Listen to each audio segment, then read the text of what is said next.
روزگاران بر زبان شاعران شوریده سر و شیرین سخن ایران گذاشته شد این لطیفه دلکش که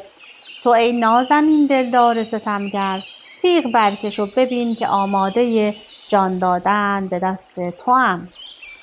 چون سال عمر رخن از 16 گذشت، از دور و نزدیک افرادی از نامداران، از امیرزادگان، خواه از منصوبان خاندان سامانی یا از دیگر خاندانها، به شنیدن وصف زیبایی سحرآمیز و شورانگیز او خواستارش شدند.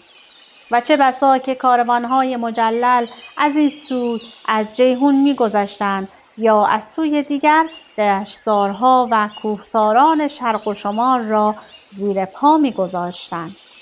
در سمرقند یا فراغنه و چاچ یا در هرات، هر جا که پدر این تازه گل گلستان